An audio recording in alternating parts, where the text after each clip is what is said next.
ನಮ್ಮ ಮುಖ್ಯೋಪಾಧ್ಯಾಯರಂತಹ ಶಶಿಕಲಾ ಮೇಡಮ್ ಅವರಿಗೆ ನನ್ನ ತುಂಬ ಹೃದಯದ ಧನ್ಯವಾದಗಳನ್ನು ತಿಳಿಸುತ್ತೇನೆ. ನನ್ನ ಹೆಸರು ಅಮಿತ್ ಎಸ್.ಆರ್. ನಾನು ಓದುತ್ತಿರುವ ಶಾಲೆಯ ಹೆಸರು ಸರ್ಕಾರಿ ಹಿರಿಯ ಪ್ರಾಥಮಿಕ ಶಾಲೆ ಸಂತೆಮರಳು. ನಾನು ಓದುತ್ತಿರುವ ತರಗತಿ 7ನೇ ತರಗತಿ. ನಮ್ಮ ಶಾಲೆಯ ಮುಖ್ಯೋಪಾಧ್ಯಾಯರಾದಂತಹ ಶಶಿಕಲಾ ಮೇಡಮ್ ರವರು ನಮ್ಮ ಶಾಲೆಗೆ ಬಂದು ಒಂದು ಎರಡು ದಿನನಾದಂತಹ ತಕ್ಷಣವೇ ನಮ್ಮ ಶಾಲೆಗೆ ಒಂದು ನೀರಿನ ಸಮಸ್ಯೆ ಇರುವುದಕ್ಕೆ ಅವರು ಕೊಳವೆ ಬಾವಿಯನ್ನು ಕೊರೆಸಿದ್ದಾರೆ. ಅದರಿಂದ ನಮ್ಮ ಶಾಲೆಯ ಎಲ್ಲ ಮಕ್ಕಳಿಗೂ ಕೂಡ ತುಂಬ ಖುಷಿಯಾಗಿದೆ. ಅದರಿಂದಾಗಿ ನನ್ನ ಈ ಪುಟ್ಟ ಭಾಷಣವನ್ನು ಮುಗಿಸ್ತೀನಿ. ಎಲ್ರಿಗೂ ನಮಸ್ಕಾರ. ಈ ದಿನ ಸರ್ಕಾರಿ ಹಿರಿಯ ಪ್ರಾಥಮಿಕ ಶಾಲೆ ಸಂತೆಮರೂರು ಈ ಶಾಲೆಯ ಮುಖ್ಯೋಪಾಧ್ಯಾಯಿನಿಯಾದಂಥ ಶ್ರೀಮತಿ ಶಶಿಕಲಾ ಅವರು ಮತ್ತು ಅವರ ತಂಡ ಸೇರಿ ಶಾಲೆಗೆ ತಮ್ಮ ಸ್ವಂತ ಖರ್ಚಿನಲ್ಲಿ ಒಂದು ಅಪರೂಪದ ಕೊಳವೆ ಬಾವಿಯನ್ನು ಕೊರೆಸಿ ಭಾಳ ಮಕ್ಕಳಿಗೆ ಮತ್ತು ಶಾಲೆಗೆ ಭಾಳಷ್ಟು ಅನುಕೂಲ ಆಗುವಂತಹ ಕೆಲಸ ಕಾರ್ಯಗಳನ್ನು ಮಾಡಿರ್ತಾರೆ. ನಾನು ಇಲಾಖೆಯ ಪರವಾಗಿ ಮತ್ತು ಪುಟಾಣಿ ಮಕ್ಕಳೆಲ್ಲರ ಪರವಾಗಿ ಹಾಗೂ ಗ್ರಾಮಸ್ಥರ ಪರವಾಗಿ ತುಂಬ ಹೃದಯದ ಧನ್ಯವಾದಗಳನ್ನು ಮೊದಲು ನಮ್ಮ ಶಶಿಕಲಾ ಮೇಡಮ್ ಅವರಿಗೆ ಅರ್ಪಿಸಲಿಕ್ಕೆ ಮತ್ತು ಅವ್ರ ತಂಡಕ್ಕೆ ಅರ್ಪಿಸಲಿಕ್ಕೆ ಇಷ್ಟಪಡ್ತೀನಿ. ಭಾಳ ಮುಖ್ಯವಾಗಿ ವಿದ್ಯಾಸಂಸ್ಥೆಗಳಲ್ಲಿ ಈ ರೀತಿಯ ಅಂತಃಕರಣದ ಪ್ರೀತಿಯಿಂದ ನಮ್ಮ ಅರಕಲಗೂಡು ತಾಲೂಕಿನ ಎಲ್ಲ ವಿದ್ಯಾಸಂಸ್ಥೆಗಳಲ್ಲಿ ಒಬ್ಬೊಬ್ಬರು ಮುಖ್ಯೋಪಾಧ್ಯಾಯರು ಮತ್ತು ಶಿಕ್ಷಕರು ಭಾಳ ಆಸಕ್ತಿಯಿಂದ ಇಂತಹ ಒಳ್ಳೊಳ್ಳೆ ಕೆಲಸ ಕಾರ್ಯಗಳನ್ನು ಮಾಡಿದ್ದೆ. ಆದರೆ ಖಂಡಿತವಾಗಿಯೂ ಅರಕಲಗೂಡು ತಾಲೂಕು ಎಲ್ಲದರಲ್ಲೂ ಕೂಡ ವಿದ್ಯೆಯ ಜೊತೆಗೆ ಮೂಲಭೂತ ಸೌಕರ್ಯಗಳಲ್ಲೂ ಕೂಡ ಪೂರ್ಣ ಪ್ರಮಾಣದ ಬೆಳವಣಿಗೆಯನ್ನು ಕಾಣ್ತದೆ. ಮತ್ತೊಮ್ಮೆ ಎಲ್ಲರ ಪರವಾಗಿ ನಾನು ಶ್ರೀಮತಿ ಶಶಿಕಲಾ ಮೇಡಮ್ ಅವರಿಗೆ ತುಂಬ ಹೃದಯದ ಧನ್ಯವಾದಗಳನ್ನು ತಿಳಿಸಲಿಕ್ಕೆ ಇಷ್ಟಪಡ್ತೀನಿ. ಇದಕ್ಕೆ ನಂದು ಒಬ್ಬಳದೇ ಸಹಕಾರ ಖಂಡಿತ ಇಲ್ಲ. ನಾನು ಅವತ್ತಿಂದಲೂ ಹೇಳ್ತಲೇ ಇದ್ದೀನಿ. ಏನೋ ಸ್ವಲ್ಪ ಪುಷ್ ಕೊಟ್ಟೆ ಅಷ್ಟೇನೆ, ಸ್ವಲ್ಪ ಮಾಡೋಣ ಸರ್ ಅಂತ. ಇದಕ್ಕೆ ನಾನು ಎಲ್ಲ ಶಿಕ್ಷಕ ವೃಂದದವರು ಸಹ ಸಹಕಾರನ ಕೊಟ್ಟಿದ್ದಾರೆ. ಇದೇ ರೀತಿ ಇನ್ನು ಮುಂದೆ ಒಳ್ಳೊಳ್ಳೆ ಕಾರ್ಯಗಳು ಈ ಶಾಲೆಗೆ ಆಗಬೇಕು ಅಂತೇಳಿ ಸರ್ ಹತ್ರ ಬೇಡಿಕೆ ನೆಟ್ಟಿದ್ದೀವಿ.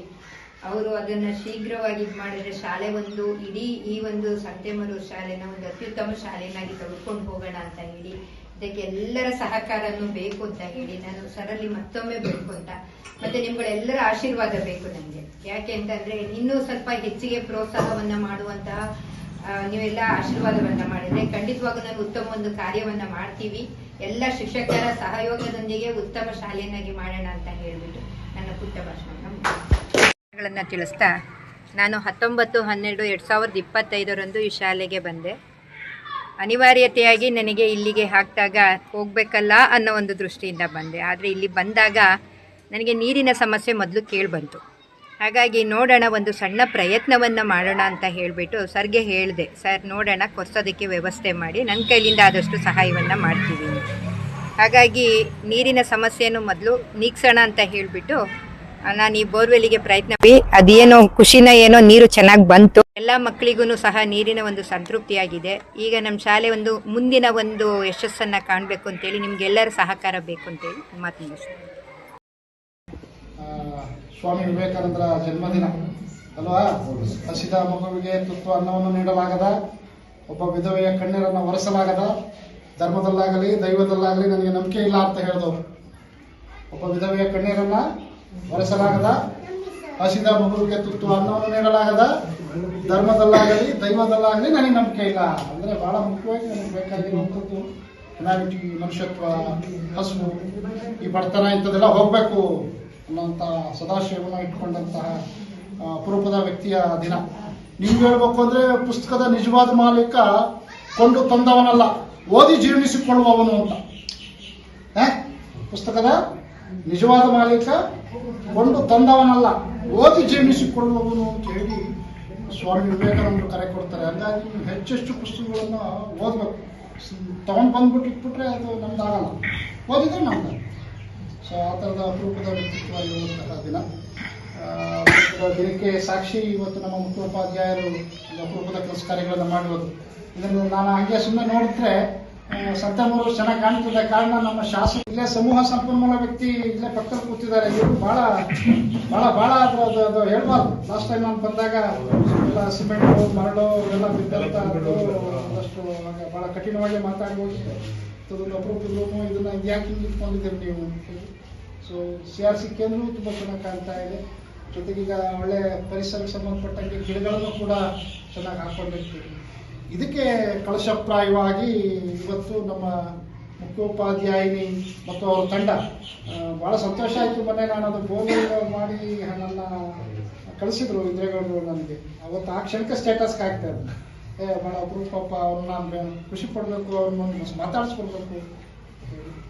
ಸೊ ಯಾರಿಗೆ ಮುಖ್ಯೋಪಾಧ್ಯಾಯರು ಅಥವಾ ಶಿಕ್ಷಕರುಗಳಿಗೆ ಅಥವಾ ಮನೆಗೆ ಅಂತಃಕರಣ ಅಂತ ಹೇಳ್ತಾರೆ, ಅಂತಃಕರಣದಿಂದ ಇದ್ದಂಥ ಪ್ರೀತಿ ಅದಕ್ಕೆ ಯಾರು ಬೇಕಾಗಲ್ಲ.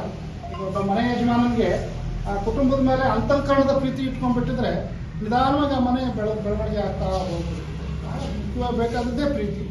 ಆ ಪ್ರೀತಿಯನ್ನು ಶಾಲೆಯ ಮೇಲೆ ಇತ್ತೀಚಿನ ಕಾಲ ಬಂದ ತಕ್ಷಣಕ್ಕೆ ಒಂದು ಪ್ರೀತಿಯನ್ನು ಇಟ್ಕೊಂಡು ಸೂಕ್ಷ್ಮವಾಗಿ ಗ್ರಹಿಸೋದು ಭಾಳ ಮುಖ್ಯ. ನೋಡಿ, ಅದು ಭಾಳ ಸೂಕ್ಷ್ಮವಾಗಿ ಗ್ರಹಿಸಿದ್ದಾರೆ, ಅದು ಇಷ್ಟ ಆಯಿತು ನನಗೆ. ಏನೇನು ಆಗಬೇಕು ಅನ್ನೋದನ್ನ ಗ್ರಹಿಸುವಂಥದ್ದು ಇದೆಯಲ್ಲ, ಸೊ ಅದು ಭಾಳ ಮುಖ್ಯ. ಶಾಲೆಯನ್ನು ಹೊರಗಿಂದ ನೋಡೋದು, ಹೊರಗಿನಿಂದ ಕೂತ್ಕೊಂಡು ನೋಡೋದು, ಹೀಗೆ ಏನೇನು ಆಗಬೇಕು ಅಂತ ಹೇಳಿದ್ದಾರೆ. ಆ ರೀತಿ ನೋಡಿ ನನಗೀಗ ರಿಪೇರಿಸ್ ಎಲ್ಲ ಆಗಬೇಕು ಸರ್ ಅಂತ ಹೇಳಿ ಈಗಾಗಲೇ ಅದನ್ನು ಪರಿಶೀಲನೆ ಮಾಡಿದ್ರು. 2.5 ಲಕ್ಷ ರೂಪಾಯಿ ಈಗ ಮಾನ್ಯ ಶಾಸಕರ ಮತ್ತು ಇಲಾಖೆಯ ಜೊತೆಯಲ್ಲಿ 2.5 ಲಕ್ಷ ರೂಪಾಯಿ ಅನುದಾನ ಈಗ ವಿದ್ಯಾಸಂಸ್ಥೆಗೆ ಬಿಡುಗಡೆ ಆಗಿರ್ತದೆ. ಸೊ ಇದರೆಲ್ಲ ಸದುಪಯೋಗವನ್ನು ನೀವು ಪಡ್ಕೊಳ್ಳಿ. ನಾನು ನಿಮ್ಗೆ ಶುಭ ಹಾರೈಸ್ತೀನಿ.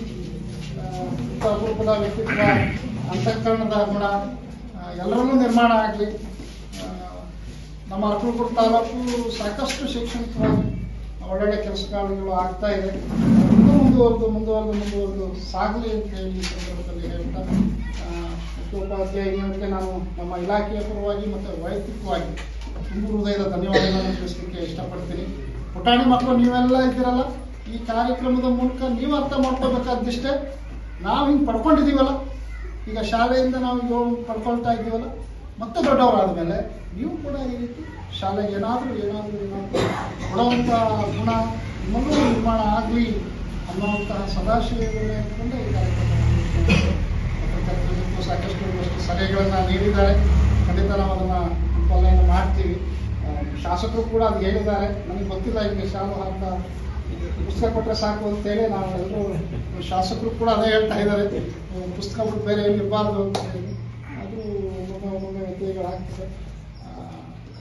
ಮತ್ತೊಮ್ಮೆ ಈ ಸಂಸ್ಥೆ ಇನ್ನೂ ಹೆಚ್ಚಿನ ಬೆಳವಣಿಗೆಯನ್ನು ಕಾಣಲಿ, ಇದೆಲ್ಲವೂ ಸದುಪಯೋಗ ಆಗಲಿ, ಮಕ್ಕಳಿಗೆ ವಿದ್ಯಾರ್ಜನೆ ಹೆಚ್ಚಾಗಿ ಆಗಲಿ, ಭಾಳ ಚೆನ್ನಾಗಿ ಸಂಸ್ಥೆ ಬೆಳೆದು ಇಡೀ ತಾಲೂಕಲ್ಲೊಂದು ಹೆಸರನ್ನ ತರುವಂಥ ವಿದ್ಯಾಸಂಸ್ಥೆಯಾಗಿ ಬೆಳಗ್ಗೆ ಅಂತ ಹೇಳಿ ಆಶಿಸಿ